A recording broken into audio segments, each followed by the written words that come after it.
Cuman masalahnya Apa tuh? kalau kita lupa juga Evinnya gitu kan.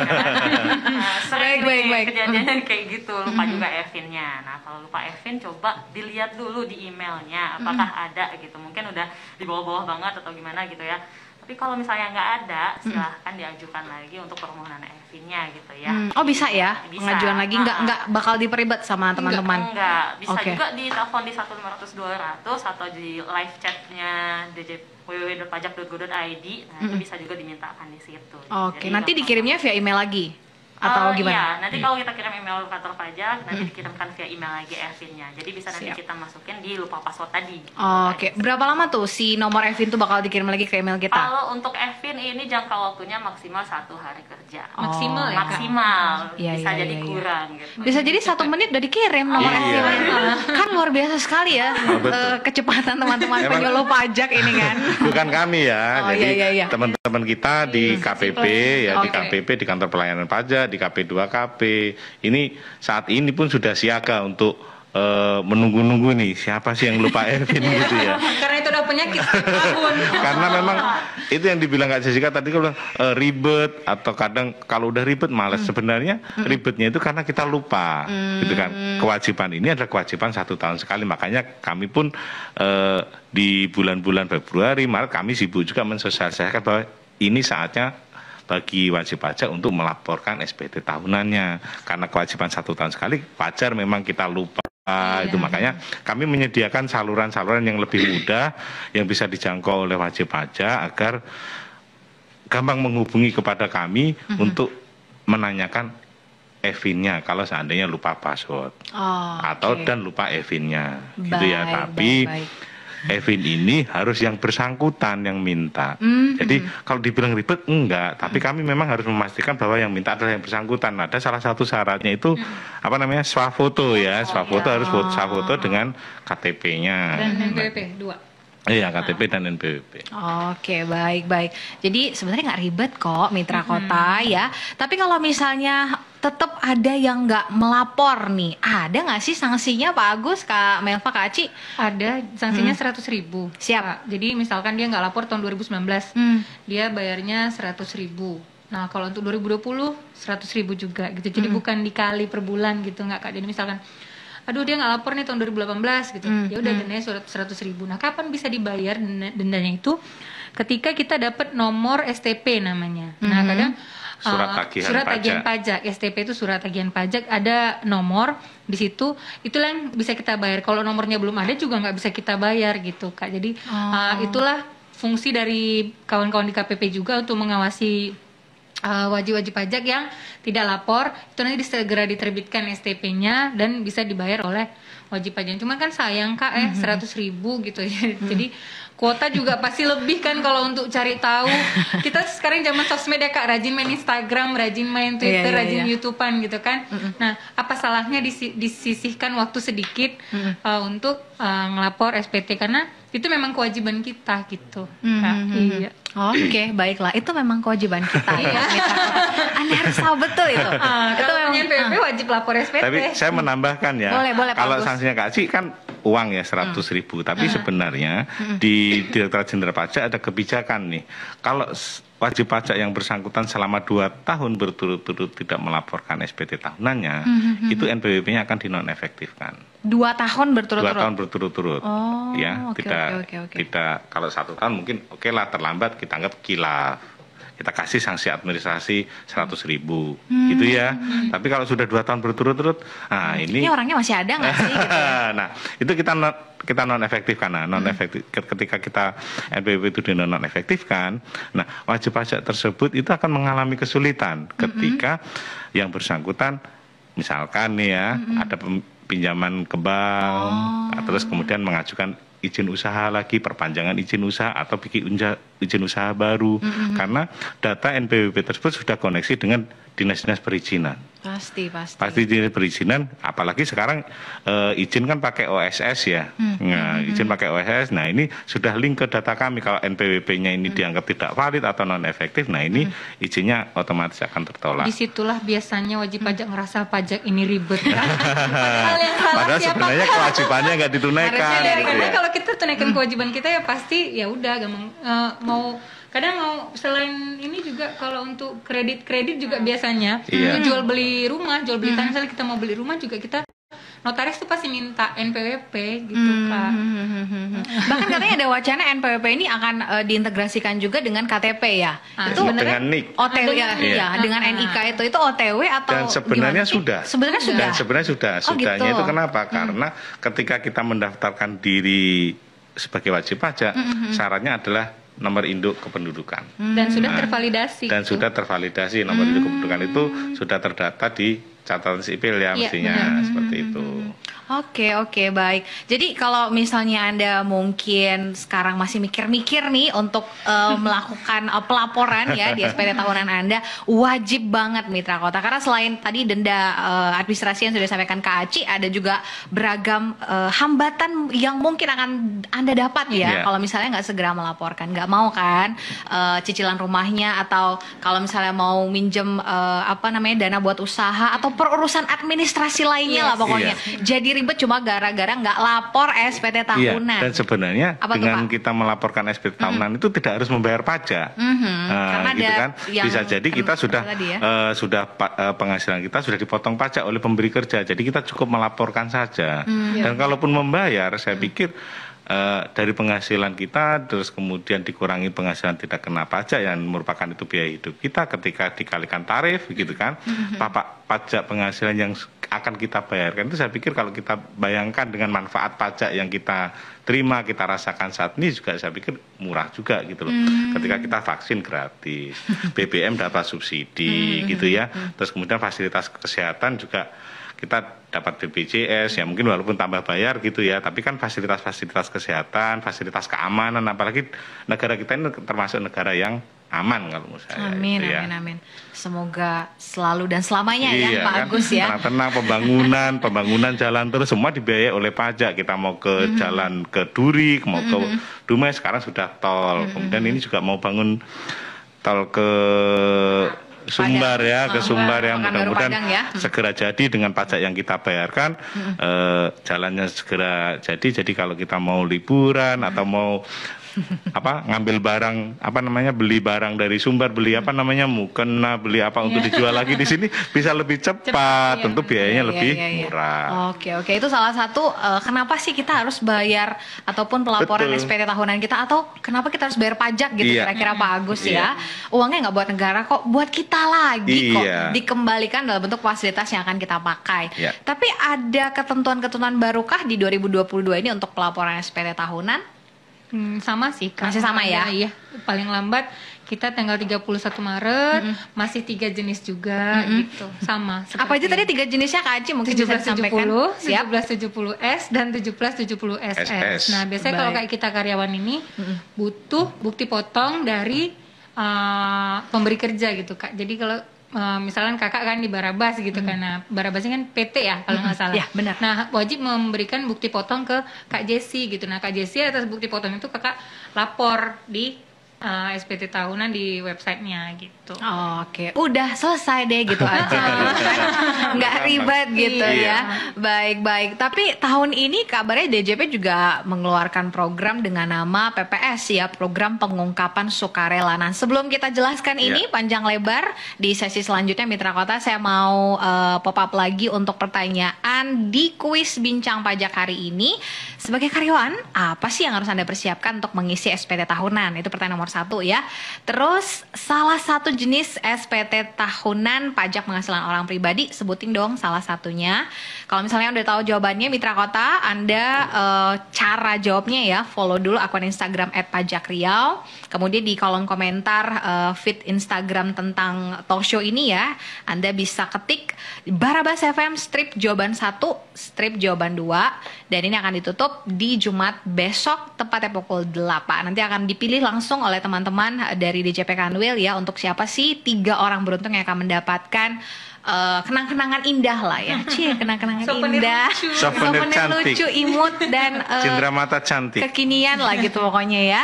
Yang langsung Anda bisa lihat Dan di ini cindramata kita yang terbaru loh ya. Oh ya, wow. So rugi banget kalau misalnya Anda nggak Iya. ikutan. Beda gitu dengan ya. yang kemarin-kemarin.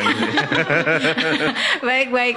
Jadi rugi banget kalau Anda nggak ikutan karena jawabannya gampang banget kalau menurut Jessie ya. Jadi Anda bisa lihat besok kalau misalnya Anda beruntung akan ada di story Instagramnya Pajak Riau dan hadiahnya bisa Anda ambil di kantor Barabas FM. Jadi kenapa sih kita harus meluangkan waktu, tenaga, pikiran untuk melaporkan SPT tahunan kita gitu ya? Karena ya itu tadi, yang pertama kita dapat segala fasilitas dari negara kita tercinta ini ya, dari hasil pajak kita yang kita bayar secara berkala gitu ya Pak Agus ya. Kemudian kita juga dapat kemudahan untuk pengurusan ini itu salah satunya dari NPWP kita. Jadi jangan sampai Anda kelewatan. Kalau misalnya tadi Kak Aci bilang administrasinya 100.000 itu kalau lewat 1 hari itu udah terhitung denda tuh. Iya, dari 1 hari sama setahun juga sama ya. Iya, Jadi kayak bayar pajak motor ya, meskipun telat sehari dendanya juga sama kayak setahun. Iya. Oke, baiklah. Jadi sekarang tanggal 17, berarti kurang lebih ada berapa hari lagi tuh Pak Agus? 14 ya. Ya tinggal 2 minggu lagi ya. Saya mau ngetes Pak Agus udah ngantuk apa Tinggal belum? 2 minggu lagi. Tinggal 2 minggu lagi. Oke, Makanya jangan kenapa sih harus menunggu sampai batas akhir Iya. gitu kan? Saat ini juga. Baik. Setelah dengar bijak Barabas FM langsung ya. Makanya slogan kita lapor SPT hari ini. Lapor SPT hari ini. Iya. Tapi ternyata relawan pajak ini juga nggak hanya ada di ini masing-masing KPP ya, tapi juga ada di beberapa tempat, salah satunya di kampus-kampus yang mungkin bisa Anda temui di sana, Mitra Kota, untuk memudahkan Anda. Siapa tahu ada pertanyaan-pertanyaan yang ingin Anda sampaikan ataupun juga tutorial, ya nggak sih Kak? Iya. Kalau relawan pajak itu bukan pegawai pajak, ya, tapi kita bekerja sama dengan beberapa perguruan tinggi. Nanti Kak Melisa menjelaskan di mana aja letaknya kita. Jadi ada mahasiswa ataupun dosen ataupun tokoh masyarakat yang menjadi relawan pajak. Oke, yang tentunya bisa membantu Mitra Kota dalam pelaporan ya. Di mana aja sih Kak Melza? Nah, kalau misalnya Mitra Kota nggak mau apa ya namanya ya, bosan ke kantor kesulitan pajak, ya, kesulitan, terus malas ketemu kita ya. Pengennya ketemu pakai apa? Anak muda yang cantik-cantik, ganteng-ganteng gitu. Mulai kita udah bekerja sama nih dengan beberapa perguruan tinggi di Riau ini. Kalau tahun 2021 lalu itu kita udah bekerja sama dengan 20 perguruan tinggi kan. Oh iya, oke. Nah, tapi mungkin 2022 ini akan bertambah dan untuk 20 perguruan tinggi ini itu ada sekitar 200-an ya relawan pajaknya yang bisa nanti melakukan asistensi untuk mitra kota yang ada kesulitan gitu untuk melaporkan SPT tahunannya. Jadi bisa datang aja ke kampusnya. Nah, itu nanti akan diasistensi sama relawan pajak yang ada di sana. Nah, ini serial ya Kak Jessi ya. Jadi semuanya ada di universitas-universitasnya. Tapi kalau untuk di Pekanbaru sendiri itu Pekanbaru dulu. Ada Universitas Riau, UIN Sultan Syarif Kasim, STIE Persada Bunda, Universitas Lancang Kuning, Politeknik Kalteks Riau, UMRI, ada Pelita Indonesia dan juga Universitas Islam Riau. Nah, di situ bisa dapatkan asistensi di sana oleh relawan pajak untuk pengisian SPT tahunan ya Mitra Kota. Siap deh, baiklah bisa menuju ke sana ya.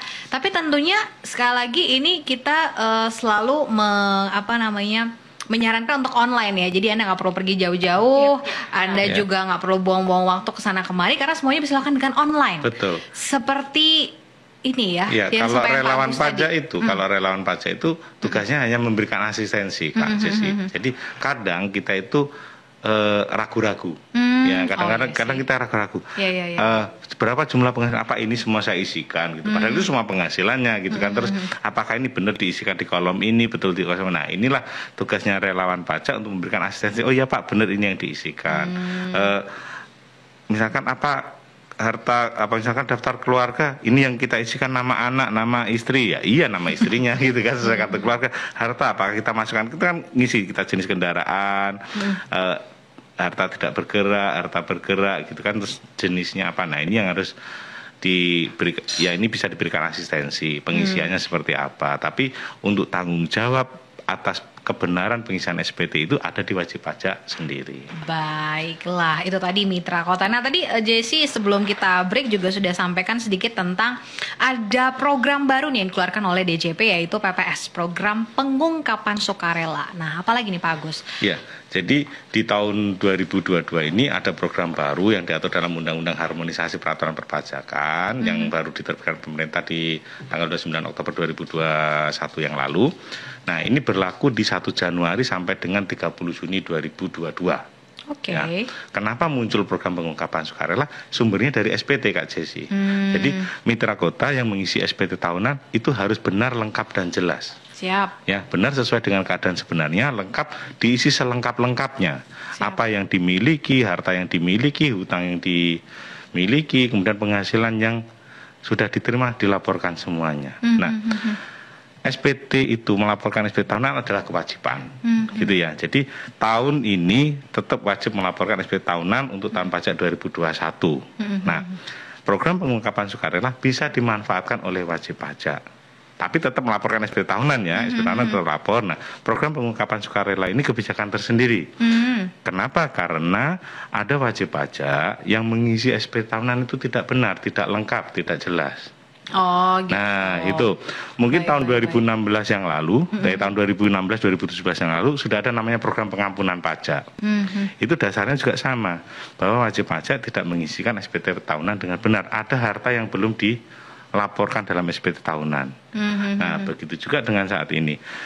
Peserta yang program pengampunan pajak yang belum seluruhnya mengungkapkan harta dan wajib pajak yang belum melaporkan seluruh hartanya di dalam SPT tahunan tahun pajak 2020 diberikan kesempatan Untuk mengungkapkan lagi. untuk mengungkapkan lagi harta yang belum dilaporkan tersebut. Tapi tetap si pelaporan SPT tahunannya tetap harus ya. SPT tahunan itu sudah kewajiban. Oke, Kalau oke, program oke. pengungkapan sukarela ini hanya kebijakan untuk tahun 2022 aja. Belum tentu tahun depan ada lagi dan mungkin tidak ada gitu loh. Oh, Karena oke, oke. kami tetap berharap bahwa wajib pajak ini semakin kedepannya semakin sadar bahwa emang kita harus mengungkapkan harta. Kemudian Direktorat Jenderal Pajak sudah bekerja sama dengan beberapa instansi lembaga, asosiasi ya, itu memberikan data kepada kami, kepada DJP.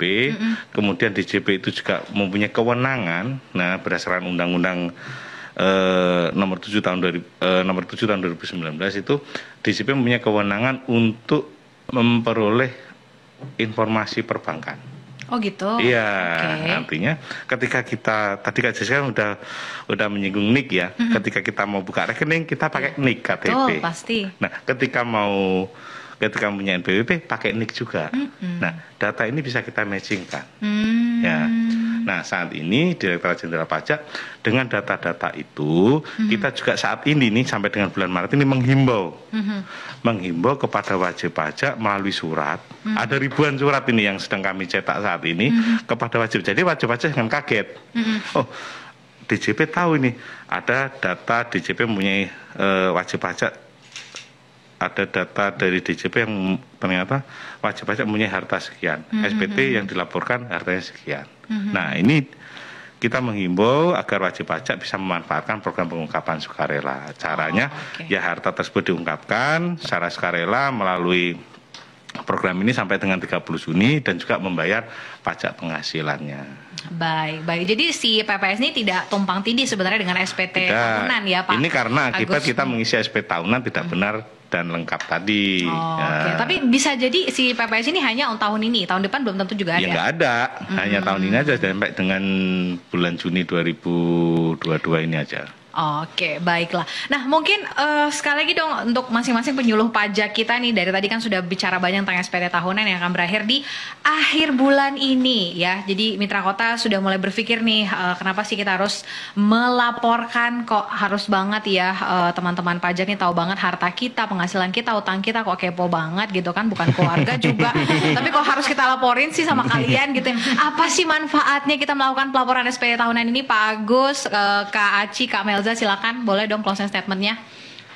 Kalau misalkan, jadi gini, kakak kan dapat bukti potong ya dari pemberi kerja. Nah, pemberi kerja itu kan pasti melaporkan bukti potong itu. Jadi kita matchingkan, ini salah satu ya, mematchingkan data yang kakak lapor sama pemberi kerja, sama nggak? Karena ada beberapa kasus di lapangan yang kami dapatkan, gaji dibayar tapi potongan pajak tidak dibayar ke negara. Oh, gitu. Jadi, Gajinya dipotong. gaji dipotong. Jadi potongan gaji itu jadi diambil sama perusahaan. Gitu kan. Jadi itu kan ibaratnya udah salah gitu ya kan. Karena itulah biar matching gitu.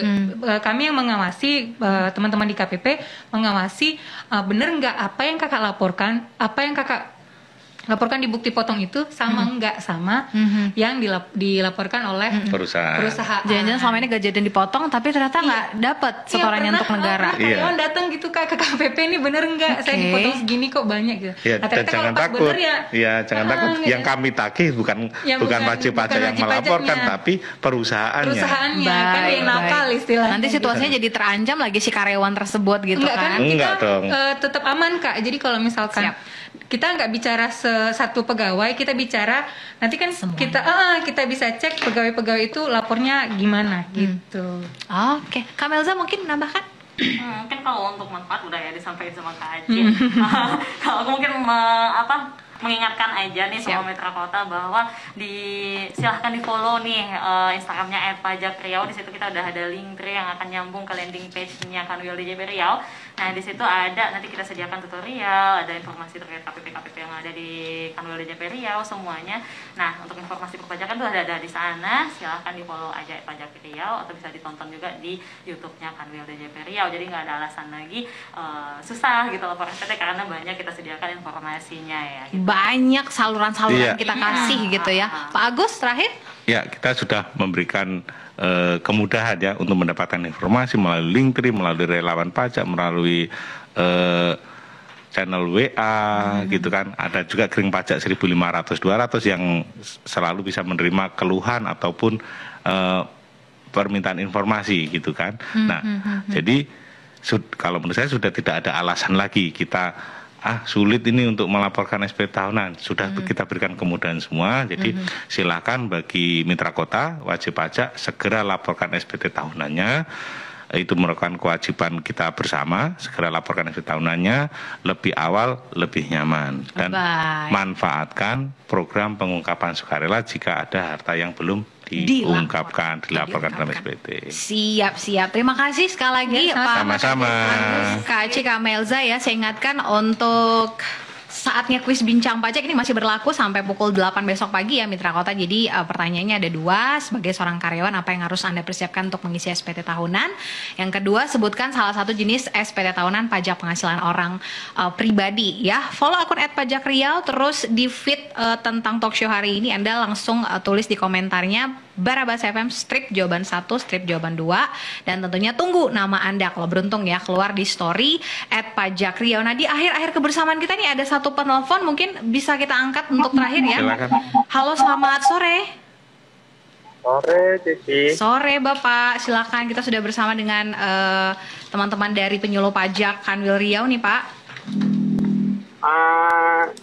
Saya nggak begitu tadi mengikutinya.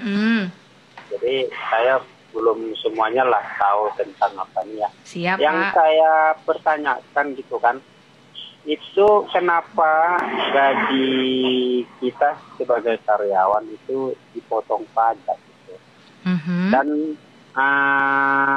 gaji seperti apa yang dipotong oleh pajak? Oke, ketentuan ininya ya, ketentuan orang yang kena potong pajak gitu ya. Oke. Apakah termasuk UMR gitu? Oke, baik. Siap, itu saja Pak. Oke, baiklah. Selamat sore Pak. Siap. Oke. Siapa nih yang mau jawab? Jadi gini, kalau ditanya kenapa gaji kita dipotong pajak? Karena membayar pajak adalah kewajiban ya. Karena membayar pajak adalah kewajiban bernegara kita. Siap. Nah, kita juga memberikan, tadi sudah dijelaskan Mbak Aci, ada penghasilan tidak kena pajak. Penghasilan tidak kena pajak adalah 1 bulan 4.500.000 ya. Kalau di setahun kan 54 juta. Artinya penghasilan tidak kena pajak tersebut itu sudah memperhitungkan bahwa sebesar 4.500.000 itu saya yakin ini di atas UMR. Ya, saya yakin ini di atas UMR. 4.500.000 itu adalah biaya hidup satu orang dalam 1 bulan. Nah, Nah, inilah yang merupakan penghasilan tidak kena pajak. Jadi kalau gaji setiap bulan, Pak siapa tadi Pak? Mbak? Pak Hendrik tadi. Pak Hendrik. Jadi kalau gaji Pak Hendrik dari perusahaan itu di atas 4.500.000, itu baru yang dipotong pajaknya. Oke. Dan itu sisanya pengurangan dari 4.500.000. Iya, jadi yang 4.500.000 tidak kenakan pajak. Jadi misalkan gaji kita dalam 1 bulan itu 6 juta gitu ya, 6 juta dikurangi 4.500.000, jadi yang 1.500.000 itu yang dikenakan tarif. Baik, baik. Semoga bisa dimengerti Pak Hendrik ya. Dipotong pajaknya, kemudian oleh pemberi kerja atas pajak itu disetorkan ke kas negara untuk kita masuk ke kas negara, masuk ke APBN. Dari APBN digunakan untuk memfasilitasi negara ini, memfasilitasi kita semua.